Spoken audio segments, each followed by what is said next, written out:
Hello student, আজকে ফিরে এসেছি নতুন একটা ক্লাস নিয়ে। সবাই কেমন আছো? যে যখন ভিডিওটি দেখছো সেই অনুযায়ী সবাইকে গুড মর্নিং, গুড নুন, গুড আফটারনুন, গুড ইভিনিং এবং গুড নাইট। আজকে নতুন টপিক ক্লাস 11-এর সেই প্রথম chapter first chapter unit and measurement. Unit and measurement আমাদের দৈনন্দিন জীবনের সঙ্গে অত্যন্ত ওতপ্রোতভাবে জড়িত। ইউনিট অ্যান্ড মেজারমেন্ট বলতে আমরা কোনো জিনিস যদি কিনতে যাই, দোকানে গিয়ে আমরা যদি শুধু মান বলি কিংবা কোনো ভৌত রাশিকে পরিমাপ করা যায় কি না, কি কাকে পরিমাপ করা যায়, কাকে পরিমাপ করা যায় না, ইত্যাদি বিষয় নিয়ে আমাদের এই চ্যাপ্টারের আলোচনা। তো আমরা প্রথমে শিখে নিই যে ভৌত রাশি বা ফিজিক্যাল কোয়ান্টিটি কি। তো ভৌত রাশিটা কি, আগে আমরা জেনে নিই যে রাশি কি।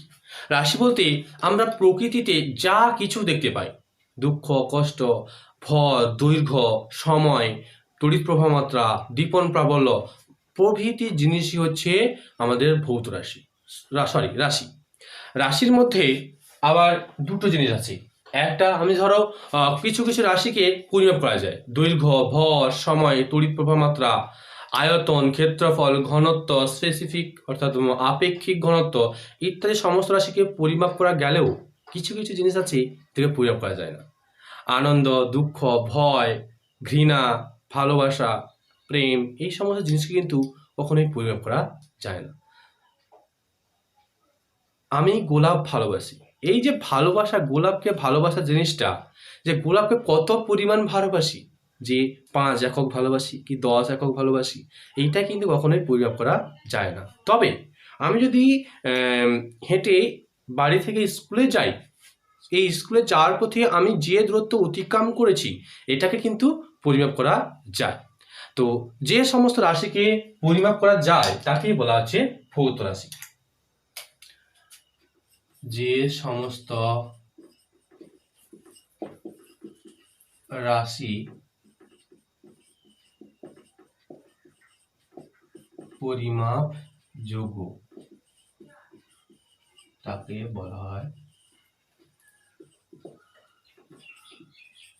ভৌত রাশি। আর যে সমস্ত রাশিকে পরিমাপ করা যায় না তা হচ্ছে পরিমাপ অযোগ্য রাশি, তাকে ভৌত রাশির মধ্যে ফেলা যায় না। এবার আমরা ভৌত রাশিতে পড়লাম, ভৌত রাশিকে আবার কয়েকটি ভাগে ভাগ করা যায়। কি না, এক হচ্ছে প্রাথমিক রাশি, প্রাথমিক বা মৌলিক রাশি, যাকে বলা হয় বেস কোয়ান্টিটি। আর এটা হচ্ছে লব্ধ রাশি, হচ্ছে ডিরাইভড কোয়ান্টিটি। এই প্রাথমিক রাশি বা মৌলিক রাশি কি না, প্রাথমিক রাশি বা মৌলিক রাশি হচ্ছে যে সমস্ত রাশি অন্য কোনো রাশির ওপর নির্ভরশীল নয়, অর্থাৎ যে সমস্ত রাশি দ্বারাই কিন্তু অন্য সমস্ত রাশি গঠিত হয়। তো কি বলা হচ্ছে, যে সমস্ত রাশি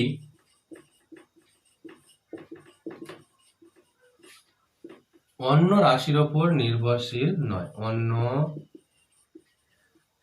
রাশির উপর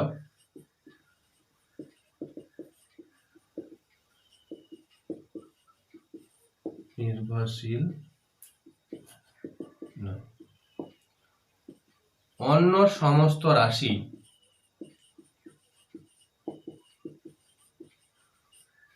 এই রাশি দ্বারা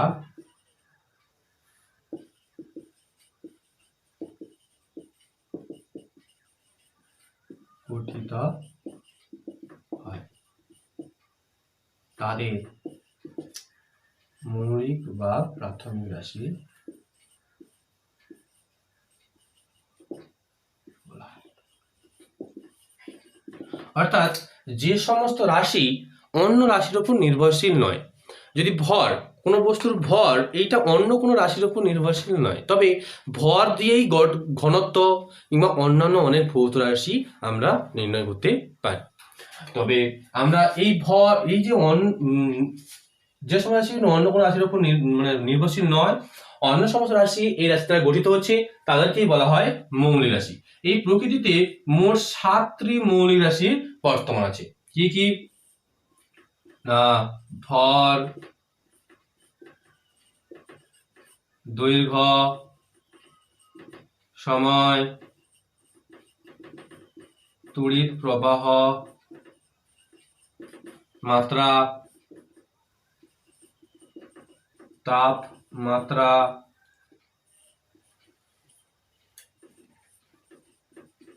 দীপন প্রাবল্য, আর হচ্ছে পদার্থের পরিমাণ। তো এই ভর, দৈর্ঘ্য, সময়, তড়িৎ প্রবাহমাত্রা, তাপমাত্রা, দীপন প্রাবল্য, পদার্থের পরিমাণ, এই সমস্ত রাশি এই 7টি রাশি, প্রকৃতি এই 7টি রাশি অন্য কোনো রাশির উপর নির্ভরশীল নয়। তবে প্রকৃতিতে যত রাশি আছে, বাকি যত রাশি আছে, সমস্ত রাশি কিন্তু এই 7টি রাশির সমন্বয়ে গঠিত। ঠিক আছে? তো এবার লব্ধ রাশি কি না, যে এই লব্ধ রাশি এক বা একাধিক, লব্ধ রাশি হচ্ছে এক বা একাধিক প্রাথমিক রাশি বা মৌলিক রাশি দিয়ে কিন্তু লব্ধ রাশি গঠিত। এক বা একাধিক প্রাথমিক বা মৌলিক রাশি দ্বারা, এক বা একাধিক প্রাথমিক বা মৌলিক রাশি দ্বারা যে রাশি গঠিত হয় তাদের লব্ধ রাশি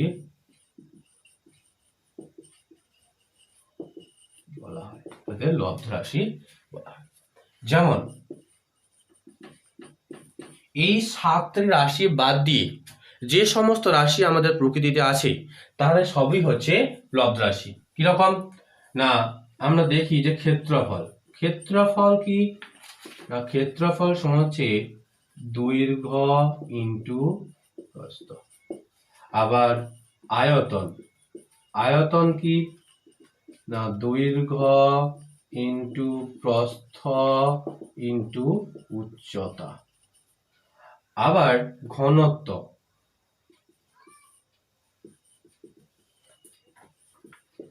সমান কি না, ভর বাই আয়তন। আবার আপেক্ষিক ঘনত্ব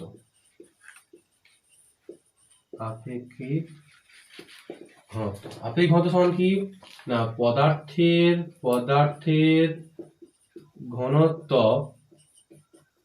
বাই 4 ডিগ্রি সেলসিয়াস উষ্ণতায় জলের ঘনত্ব। পদার্থের ঘনত্ব বাই 4 ডিগ্রি সেলসিয়াস উষ্ণতায় জলের ঘনত্ব। এছাড়াও আছে বল সমান হচ্ছে ভর ইন্টু ত্বরণ।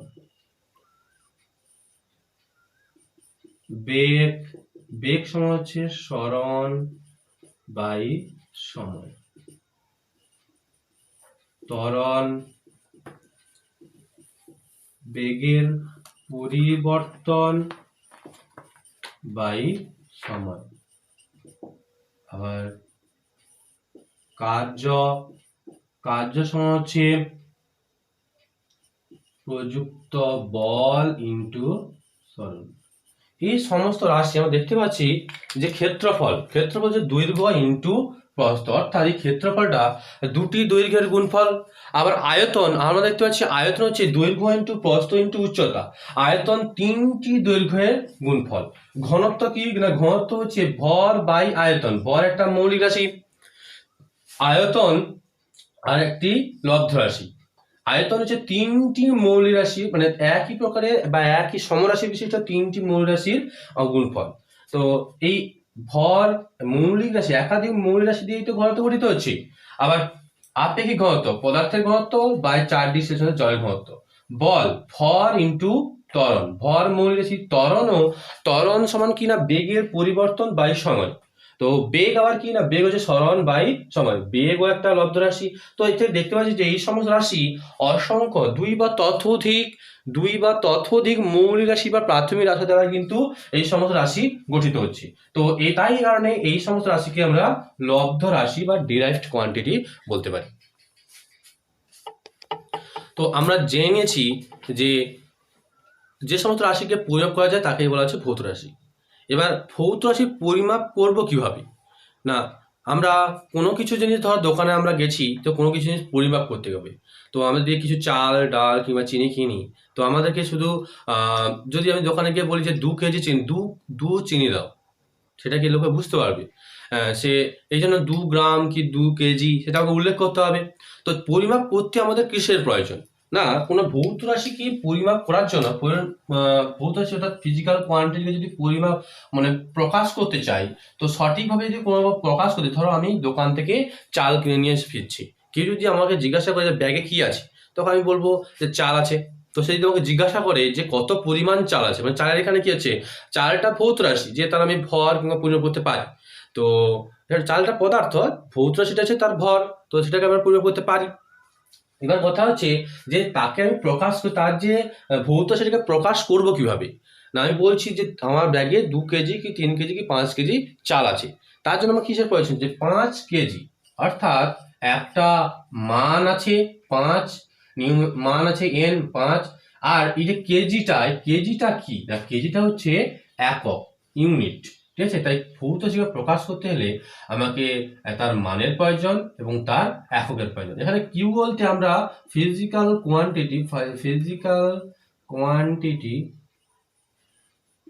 কোয়ান্টিটি বা ভৌত রাশিকে বোঝাই। আর এনটা এখানে নিউমেরিক্যাল বা মানকে বোঝাচ্ছে, অর্থাৎ যে মান মানে এককটা কত গুণ। ইউনিটটা তো হচ্ছে একক বা ইউনিট মানে একক। তো এই যে এনটাকে গুণ করে কি বোঝানো হচ্ছে যে ওই যে ভৌত রাশিটা এই এককের কত গুণ। অর্থাৎ আমরা যদি বলি যে আমার যদি এককটা অনেক বড় হয়, একক যদি অনেক বড় হয়, তাহলে কিন্তু মানটা আমার ছোট হবে। আবার একক যদি ছোট হয়, তাহলে আমার মানটা বড় হবে। কিরকম? না, আমার বাড়ি থেকে স্কুলের দূরত্ব, বাড়ি এটা হোম, এটা হচ্ছে স্কুল, বাড়ি থেকে স্কুলের দূরত্ব যদি 5 কিমি বলা হয়, 5 কিমি বলা হচ্ছে। এবার আমি যদি এটাও তো বলা যায় যে আমার বাড়ি থেকে স্কুলের দূরত্ব, আমরা ছোটবেলায় পড়েছি যে 1 কিমি সমান 1000 মিটার। তো এটাকে আমি তো বলতে পারি যে 5000 মিটার। অর্থাৎ এটা তো একই কিন্তু দূরত্ব মানে একই বস্তুর, অর্থাৎ দুটোই কিন্তু স্কুল এবং বাড়ির মধ্যে দূরত্বকে প্রকাশ করছে। একটা হচ্ছে 5 কিমি, একটা হচ্ছে 5000 মিটার। এখানে কিমি যে দূরত্বটা, 1 কিমি কি হচ্ছে, 1 কিমি সমান হচ্ছে 1000 মিটার। অর্থাৎ এই 1 কিমি মানটা 1 মিটারের মানের প্রায় 1000 গুণ, 1 মিটারের মানের 1000 গুণ। অর্থাৎ 1 কিমি এককটাই অনেক বড়, সেই কারণে তার নিউমেরিক্যাল অর্থাৎ মানটা অনেক ছোট। কিন্তু 1 মিটার মানটা ছোট হওয়ার কারণে তার মানটা অনেক বড় হয়ে গেছে। এই জন্য আমরা যদি নিউমেরিক্যাল এবং ইউনিটের যদি লেখচিত্র প্রকাশ করতে চাই, একটা দিকটাকে ইউনিট এবং একটা দিক মান অর্থাৎ নিউমেরিক্যালে নিই, তাহলে দেখা যাবে যে এটা লেখচিত্র কিরকম হবে। তো মানে ইউনিট বাড়ার সঙ্গে সঙ্গে মান কি হচ্ছে পরপর কমবে। তো এরকম একটা লেখচিত্র আমরা পাবো, এরকম একটা লেখচিত্র কিন্তু আমরা পাবো। ঠিক আছে, তো এন অর্থাৎ নিউমেরিক্যাল এবং ইউনিটের যে লেখচিত্রটা পরস্পর কি হচ্ছে না দেখতে, মানে মান বাড়লে, ইউনিটের পরিমাণ বাড়লে মান কিন্তু কমছে, অর্থাৎ নিউমেরিক্যাল প্রপোর্শনাল টু 1/u, অর্থাৎ এটা কিন্তু পরস্পর ব্যস্তানুপাতিক। তো আমরা বুঝতে পারছি যে এককের মান যদি কোনো ভৌত রাশিকে প্রকাশ করতে বা পরিমাপ করতে হলে তার দুটো জিনিসের প্রয়োজন, এক হচ্ছে তার মান এবং তার একক। তো ভৌত রাশির পরিমাপের জন্য আমাদের দুটি জিনিসের প্রয়োজন হচ্ছে, একটা মান আর একটা হচ্ছে একক। তো একক কাকে বলা হচ্ছে না, একক হচ্ছে কোনো ভৌত রাশির সুবিধাজনক ক্ষুদ্রতম প্রমাণ মান, কোনো ভৌত রাশির সুবিধাজনক ক্ষুদ্রতম প্রমাণ মান, যার সাহায্যে আমরা ওই রাশির কিংবা ওই জাতীয় সমরাশির পরিমাপ করতে পারি। কিরকম দেখা যাক, ধরো আমার কাছে একটা 1 মিটারের স্কেল আছে, 1 মিটারের স্কেল আছে। তো আমি আমার একটা লাঠির দৈর্ঘ্য পরিমাপ করতে চাইছি। তো এই যে লাঠিটার দৈর্ঘ্য প্রয়োগ করতে চাইছি, আমি স্কেলটাকে নিয়ে এসে কি করছি না এখানে একবার বসালাম, আবার এটা তুলে নিয়ে এসে আবার তার সেখান থেকে বসালাম, আবার এইটা তুলে নিয়ে গিয়ে আবার এখানে বসালাম। তো দেখা গেল যে এটা 1 মিটার, এটা 1 মিটার, এটা 1 মিটার, অর্থাৎ এই পুরো যে দণ্ডটা বা লাঠিটি কি হচ্ছে এই 1 মিটারের 3 গুণ, তার মানে এই দণ্ডটির দৈর্ঘ্য হচ্ছে 3 মিটার। তো এই যে 1 মিটার, এটাকে প্রমাণ ধরেই বা এই লাঠিটার দৈর্ঘ্য ধরেই তো আমি এটার দণ্ড পরিমাপ করছি। তো যেটাকে প্রমাণ বা সুবিধাজনক মান ধরে, যে ক্ষুদ্রতম প্রমাণ সুবিধাজনক মান নিয়েই আমরা ওই রাশির পরিমাপ করতে পারি, তাকেই বলা হচ্ছে একক। একককে আবার 2 ভাগে ভাগ করা হয়। বিভিন্ন রাশির অনুপাতে একককে 2 ভাগে ভাগ করা হয়। কি কি না প্রাথমিক একক আর একটা হচ্ছে লব্ধ একক। প্রাথমিক একক ও লব্ধ একক। প্রাথমিক এককটা কাকে বলা আছে না, প্রাথমিক একক কি হবে আবার, প্রাথমিক রাশি অর্থাৎ মৌলিক রাশির এককগুলো কি বলা হবে প্রাথমিক একক। দেখা যাক যে প্রাথমিক রাশির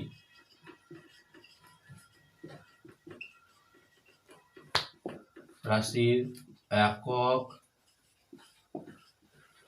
গুলিকে বলা হয় প্রাথমিক রাশির এককগুলিকে বলা হয় প্রাথমিক একক। ঠিক আছে, তো আমাদের কাছে মোট 7টি প্রাথমিক রাশি ছিল, তার মানে প্রাথমিক এককও 7টি হবে। ঠিক আছে, তো এই প্রাথমিক রাশির এককগুলি কি হচ্ছে না, প্রাথমিক রাশির এককগুলি অন্য কোনো রাশির এককের উপর বা অন্য কোনো এককের উপর কিন্তু ডিপেন্ড করছে না বা নির্ভরশীল নয়। এই প্রাথমিক রাশির একক দ্বারাই কিন্তু অন্যান্য সমস্ত রাশি অর্থাৎ লব্ধ রাশির একক নির্ণয় করা হয়। তো আমাদের কাছে মোট 7টি প্রাথমিক রাশি আছে, তো তার এককগুলো আমরা জেনে নেব। তো ভরের একক হচ্ছে মিটার, ভরের একক হচ্ছে কিলোগ্রাম, যাকে আমরা কেজি দ্বারা প্রকাশ করি। দৈর্ঘ্যের একক হচ্ছে না মিটার, যাকে আমরা স্মল এম চিহ্ন দ্বারাই প্রকাশ করি। দৈর্ঘ্য ভর। সময় হচ্ছে সেকেন্ড, যাকে আমরা এস কিংবা এসি দ্বারাও প্রকাশ করতে পারি। তড়িৎ প্রবাহ মাত্রা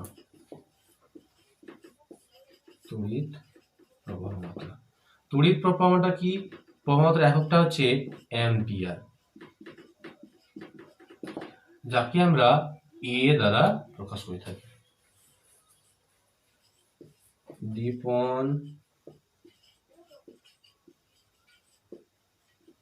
দীপন প্রাবল্য, যেটা হচ্ছে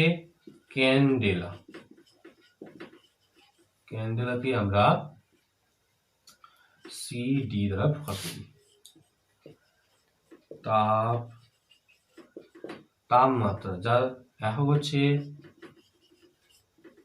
কেলভিন, যাকে আমরা কে দ্বারা প্রকাশ করি। আরেকটা হচ্ছে পদার্থের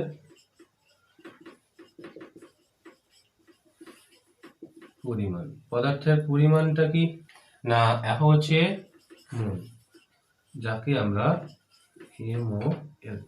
মোল দ্বারা প্রকাশ করি। ঠিক আছে, তো এই যে প্রাথমিক রাশির যে এককগুলো, ওকেই আমরা বলছি প্রাথমিক একক। তো ভরের একক হচ্ছে কিলোগ্রাম, দৈর্ঘ্যের একক হচ্ছে মিটার, সময় একক সেকেন্ড, তড়িৎ প্রবাহের মাত্রা একক হচ্ছে অ্যাম্পিয়ার, দীপন প্রাবল্যের একক ক্যান্ডেলা, তাপমাত্রা একক কেলভিন, পদার্থের পরিমাণ হচ্ছে মোল। এই সমস্ত যে 7টি একক, এদেরকেই বলা হচ্ছে প্রাথমিক একক। আর লব্ধ একক কাকে বলা আছে না, লব্ধ একক হচ্ছে না এই যে প্রাথমিক একক দ্বারা গঠিত এককগুলোকেই বলা হচ্ছে লব্ধ একক। প্রাথমিক একক দ্বারা গঠিত এককগুলোকে বলা হচ্ছে লব্ধ একক। আবার লব্ধ রাশির এককগুলোকেও বলা হচ্ছে লব্ধ একক। তো আমরা দেখে নেই যে ক্ষেত্রফলটা কি না দৈর্ঘ্য ইন্টু প্রস্থ। তো দৈর্ঘ্যের একক কি মিটার, আর প্রস্থটাও এক ধরনের দৈর্ঘ্য। তো এদেরকে আমরা গুণ করে মিটার স্কয়ার বা বর্গ মিটার বলতে পারি। আয়তন, আয়তন হচ্ছে আয়তনের একক হচ্ছে না দৈর্ঘ্য ইন্টু প্রস্থ ইন্টু উচ্চতা, দৈর্ঘ্য ইন্টু প্রস্থ ইন্টু উচ্চতা। দৈর্ঘ্য প্রস্থ উচ্চতা সবই হচ্ছে একটা দৈর্ঘ্যের একক। তো এর এককটা হবে মিটার, মিটার কিউব। ঘনত্ব, ঘনত্ব কি না ঘনত্ব সমান হচ্ছে ভর বাই আয়তন। ভরের একক হচ্ছে কেজি পার আয়তনের করে পেয়ে গেলাম মিটার কিউব। তো কেজি পার মিটার কিউব এটা কিন্তু ঘনত্বেরই একক। আবার সরণ, সরণ কিন্তু একটা দৈর্ঘ্যের একক, দৈর্ঘ্যের একক হচ্ছে মিটার। সরণ একটা দৈর্ঘ্যের সমরাশি, তো এটির একক মিটার। তো এটি কিন্তু প্রাথমিক এককের মধ্যেই পড়ে। সরণ একটা দৈর্ঘ্য, দৈর্ঘ্য যেহেতু প্রাথমিক রাশি তাই তার একক মিটারটাও প্রাথমিক এককের মধ্যে পড়বে। বেগ, বেগ সমান হচ্ছে না সরণ বাই সময়। তো এখানে একক হয়ে যায় না metre per second, metre per second. তো এখানে কিন্তু মিটার পার সেকেন্ড রাশিটা কিন্তু আর প্রাথমিক রাশি নেই, কারণ মিটার আলাদাভাবে প্রাথমিক রাশি, সেকেন্ড আলাদাভাবে প্রাথমিক রাশি। দুটি প্রাথমিক রাশি দ্বারা গঠিত হয়ে এটা বেগের একক যে এককটা এটা কিন্তু লব্ধ একক হয়ে গেছে। তো অসংখ্য লব্ধ একক আছে। তো এই 7টি একক বাদ দিলেই আর সমস্ত রাশি সমস্ত এককগুলি হয় লব্ধ একক। তো আমরা জেনে নিই যে এই যে ভরের যে একক কিলোগ্রাম, আমরা 1 কিলোগ্রাম কাকে বলি না গ্রিসের প্যারিস শহরে international bureau of weights and measures নামক এক সংস্থায় কি বলা হচ্ছে না গ্রিসের প্যারিস শহরে international bureau of weights and measures নামক সংস্থায় 90:10 90:10 অনুপাতে 90:10 অনুপাতে ইরিডিয়াম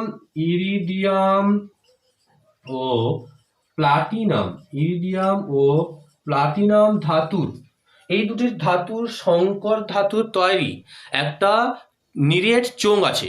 সেই নিরেট চোঙের ভরকেই বলা হয় 1 কেজি। ঠিক আছে, কি বলা হচ্ছে না গ্রিসের প্যারিস শহরে international bureau of weights and measures নামক সংস্থায় ইরিডিয়াম ও প্লাটিনাম ধাতুর তৈরি সংকর ধাতুর একটি নিরেট চোঙের ভরকেই বলা হয় 1 কিলোগ্রাম। 1 মিটার কাকে বলা হচ্ছে না আলো শূন্য মাধ্যমে 1/2997924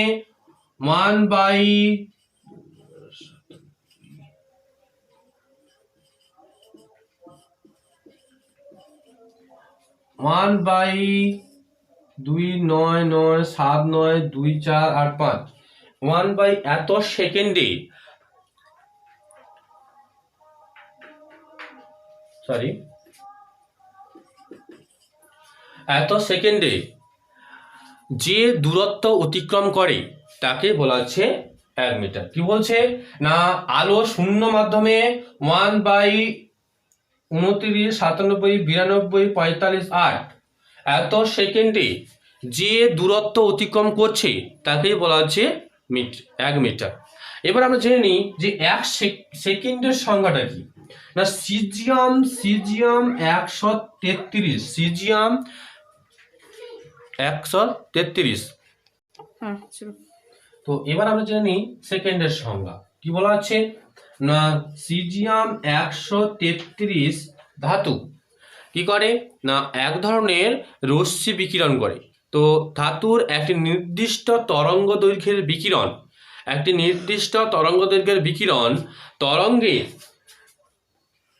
9,19,263টি কম্পন সম্পন্ন করতে যে সময় নেয় তাকেই বলা হয় 1 সেকেন্ড। কি বলা হচ্ছে সিজিয়াম 133 একটি ধাতু, সেই ধাতু এক নির্দিষ্ট তরঙ্গ দৈর্ঘ্যের বিকিরণ সৃষ্টি করতে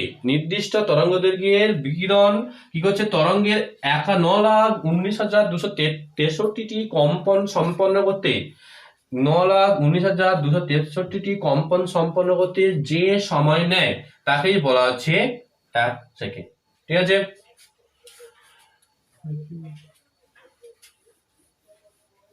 এবার আমরা অ্যাম্পিয়ারের সংখ্যাটি জেনে নিই। কি বলা হচ্ছে না শূন্য মাধ্যমে দুটি কোন মাধ্যমে না শূন্য মাধ্যমে দুটি সমান্তরাল তারের মধ্যে দিয়ে যে পরিমাণ কারেন্ট বা তড়িৎ প্রবাহ মাত্রা প্রবাহের ফলে প্রতি মিটার অর্থাৎ এটা যদি লম্বা যদি অনেক বড় হয় তো 1 মিটার দৈর্ঘ্যে প্রতি মিটারে কত বল কাজ করবে না 2 × 10⁻⁷ নিউটন বল ক্রিয়া করলে তবে ওই পরিমাণ যে পরিমাণ তড়িৎ প্রবাহিত হচ্ছিল সেই প্রবাহকে বলা হচ্ছে 1 অ্যাম্পিয়ার।